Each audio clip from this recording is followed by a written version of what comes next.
Welcome student. आज मैं आप लोगों को इंग्लिश ग्रामर का एक बेहतरीन नियम पढ़ाने जा रहा हूँ जिसका नाम है non phonetics. This rule is very important for you. ये नॉन फोनेटिक्स होता क्या है? सबसे पहले मैं आपको एग्जाम्पल के माध्यम से पढ़ाने का प्रयास कर रहा हूँ। जैसे एग्जाम्पल जैसे ही देंगे आपको समझ में बड़े आराम से आ जाएगा। इसे देखिएगा, जैसे ट्रांसलेशन है, एक देखिएगा हिंदी में एक सेंटेंस है, झूठ बोलना पाप है, एक सेंटेंस है। दूसरा है वह मेरे पास रोते हुए आया, वो मेरे पास रोते हुए आया। अब देखिए ये दोनों सेंटेंस को मान लीजिए बनाना है। कैसे बनाएंगे? बड़े आराम से देखिए बनता है। टू टेल अ लाई। अभी मैंने बनाना शुरू कर दिया, टू टेल लिखा, लेकिन आपको ये नहीं पता चला होगा कि मैंने टू टेल क्यों लिखा। To tell a lie is sin, मतलब झूठ बोलना। टू टेल माने बोलना, लाई माने झूठ, झूठ बोलना। ये फ्रेजल वर्ड है।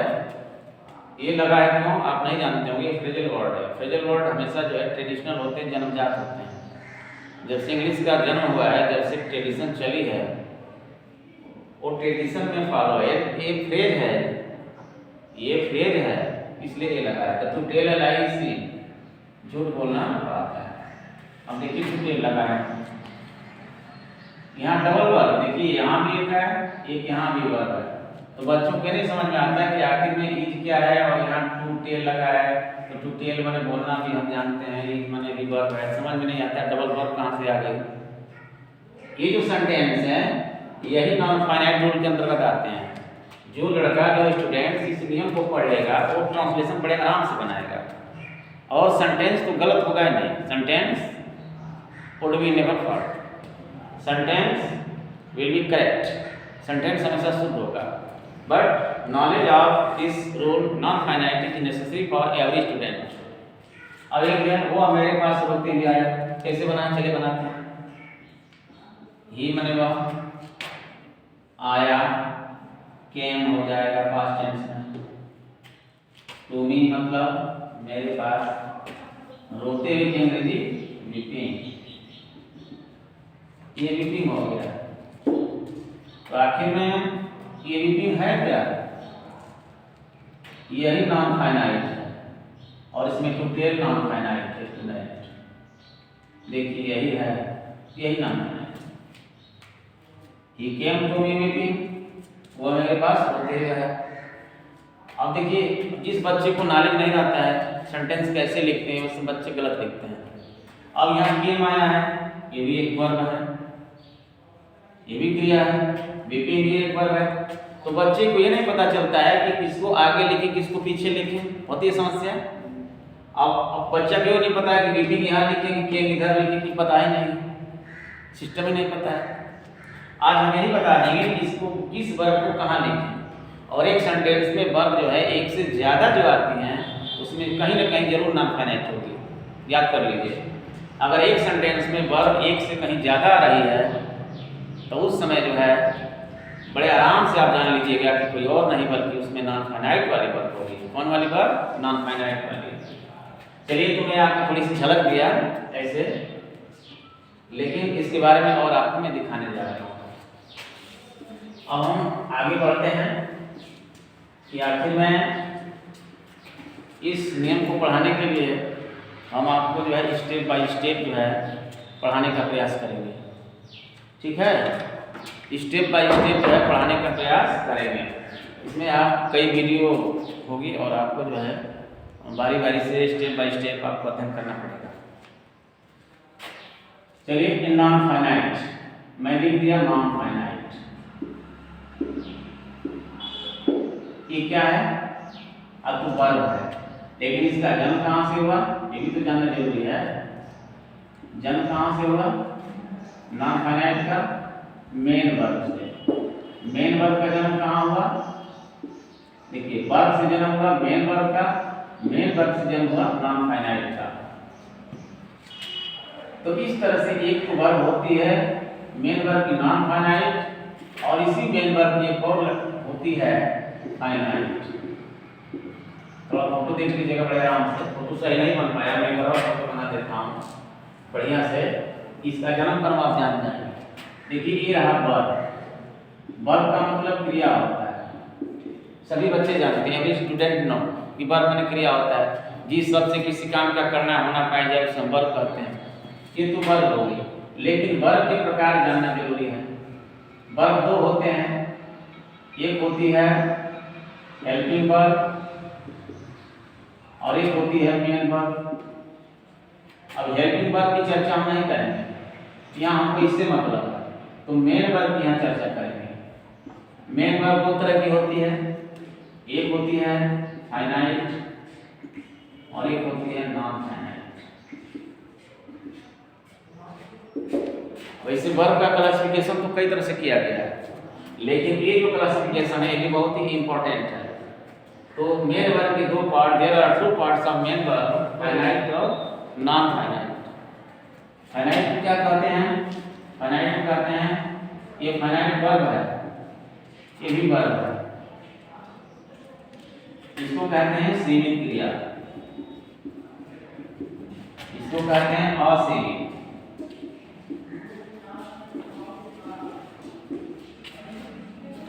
अब इसको सीमित कहते हैं और इसको कहते हैं असीमित।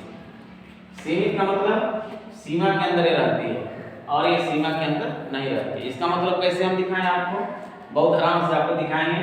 ये फोटो तो आप देख ही लिए। वर्ब के दो part, helping verb, main verb, इस पर चर्चा हम नहीं करेंगे। वैसे हेल्पिंग के भी दो पार्ट हैं, प्राइमरी और मॉडल। फोटो नहीं बना रहे हैं, छोड़ दे रहे हैं, चर्चा किसकी कर रहे हैं?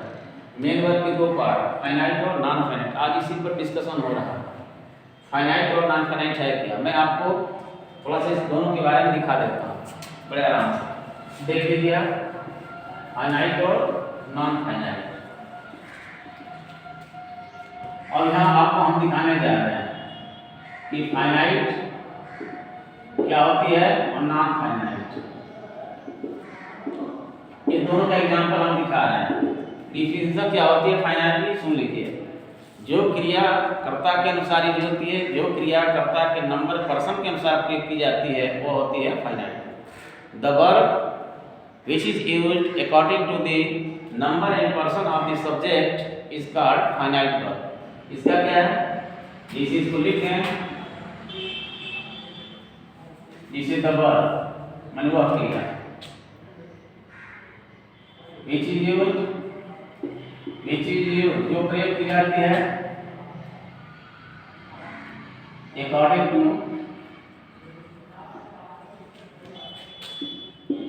the number and person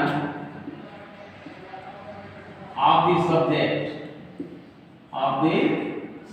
फिर थोड़ा इंग्लिश में मैंने लिख दिया कि जो क्रिया अपने कर्ता के नंबर, अपने वचन के अनुसार, पर्सन के अनुसार प्रयोग की जाती है वो कहलाती है फाइनाइट क्रिया।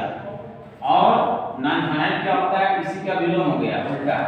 ये तो इसका हो गया, इसका हो गया, इसका होता है बस वही लिख देना है पूरा लिख करके। द वर्ब जैसे हो गया which is used according to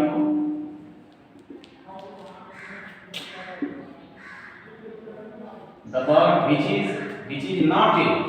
ठीक है, छूट गया the verb which is not, यहाँ not लगेगा, यहाँ सब वही रहेगा। the verb which is used, the verb which is not used according to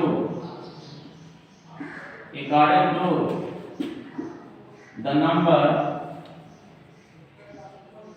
and person of the subject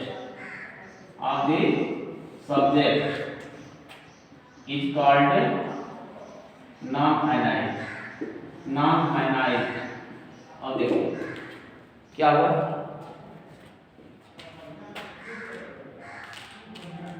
मतलब जो क्रिया क्लियर हो गया, इसमें कुछ नहीं करना है, बस याद कर लीजिए।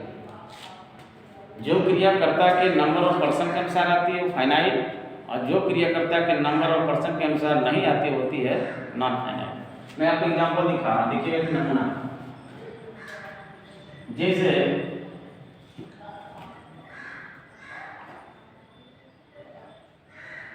सी हैज कम हेयर, जैसे इसको मिटा के मैं आपको दिखा देता हूँ। ये तो आप जान ही गए, अभी जान जाएंगे और क्लियर हो जाएगा। इसे एक सेंटेंस देखिए, फाइनाइट नॉन फाइनाइट वगैरह आप पहले समझिए। जैसे she has come to learn English, वो अंग्रेजी सीखने के लिए आई है। दूसरा है दे हैव कम हो गया, they have come to learn English. अब देखिए she has come to learn English, they have come to learn English. Clear है? सीधे तो ये हो गया। अब देखिए यहाँ पर हैज किसके अनुसार आया है? सी के अनुसार, और हैज किसके अनुसार? दे के अनुसार। ये जो हैज क्या है? सिंगुलर है। ये कौन भी इसी के साथ है, ऐसा नहीं कि अलग है, ये इसी के साथ है। लेकिन मैं यहाँ देखिए हैज सिंगुलर और है प्लूरल, दे हैव लिया है, सी हैज लिया है। ये रही फाइनाइट वर्ब, ये रही फाइनाइट। और देखिए टू लर्न इसमें भी और टू लर्न इसमें भी, ये दोनों क्या हैं? Non finite.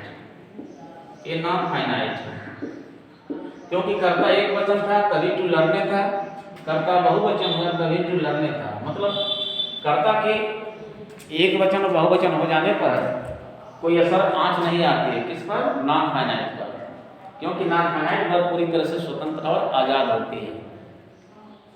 क्लियर हो गया होगा आपको? इसमें ये है। और एक चीज़ और है, फाइनाइट वर्ब हमेशा कर्ता के बगल में होती है, हमेशा कर्ता के बाद ही होती है। और ध्यान रखना है सिंगुलर है, अगर जो है वर्ब फाइनाइट वर्ब की पहचान है, अगर कर्ता सिंगुलर है तो वर्ब सिंगुलर होगी, सब्जेक्ट प्लूरल है तो वर्ब प्लूरल होगी। हमेशा जो अकॉर्डिंग माने कर्ता के अनुसार ही प्रयोग होती है, वो कर्ता के बगल में होती है। देखिए बगल में है। लेकिन नॉन फाइनाइट कई तरह का रोल कर सकती है, कोई जरूरी नहीं है। वो ऑब्जेक्ट का भी रोल कर सकती है, सब्जेक्ट का भी रोल कर सकती है, कई रोल होते हैं, कहीं भी आ सकती हो सेंटेंस के नेचर के अनुसार, जैसा सेंटेंस होगा। मैंने आपको दिखाया आज फाइनाइट और नॉन फाइनाइट के बारे में। कुछ और नमूना देख लीजिए फाइनाइट वर्ब की। जैसे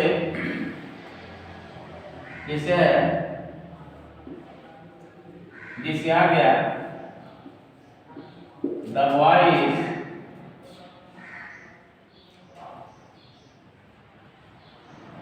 जिसे the boy is going to market for buying vegetables. अब देखिए लड़का सब्जी खरीदने के लिए बाजार जा रहा है। द बॉय में लड़का ही गोइंग में जा रहा है टू मार्केट माने बाजार, फॉर बाइंग माने खरीदने के लिए वेजिटेबल्स माने सब्जी। यहाँ पे फॉर बाइंग आया है, यही है नॉन फाइनाइट। और इसमें जो इज आया है यही है फाइनाइट। ये फाइनाइट वर्ब है। और गोइंग को आप जानेंगे कि गोइंग भी इसी के साथ है, ऐसा नहीं कि ये नॉन फाइनाइट में आ जाएगी, ये इसी के साथ है। मेन यहाँ रोल यहाँ इज का है, यहाँ फाइनाइट का रोल इज कर रहा है। और ये जो वर्ब देख रहे हैं ये इसी के साथ है, ये इसी के कंपनी में आएगी। तो इसके भूमिका में मेन ये फाइनाइट का काम करती है, ये दोनों मिल करके ये है जो है फाइनाइट है, और ये क्या है? Non finite. क्लियर हो गया? तो हमेशा फाइनाइट जो है कर्ता के बगल में होती है। देखिए कर्ता की तुरंत बाद आई है, ये कहाँ आई है, यहाँ आई है। क्या किसका रोल कर रही है, आप एक तरह से जो है ऑब्जेक्ट का रोल कर रही है। भाई नॉन फाइनाइट कई तरह का रोल करती है, आगे पढ़ाया जाएगा स्टेप बाय स्टेप। अभी तो केवल हम आपको फाइनाइट नॉन फाइनाइट बता रहे हैं। ये क्यों बता रहे हैं, इसको पढ़ना क्यों जरूरी है, इसलिए कि बच्चे जब ट्रांसलेशन बनाते हैं तो उनको ये पता नहीं रहता है कि इस मान ये सेंटेंस है कोई, अब कोई वर्ब आ गई तो वर्ब कहीं यहाँ भी आ गई, यहाँ भी आ गई, यहाँ भी आ गई, तो बच्चे घबरा जाते हैं कि किस वर्ब को आगे लिखें किसको पीछे। तो आप ध्यान रखिए, कभी भी जब एक सेंटेंस में 2-4 वर्ब आ जाएं या 5-10 तो उसमें हमेशा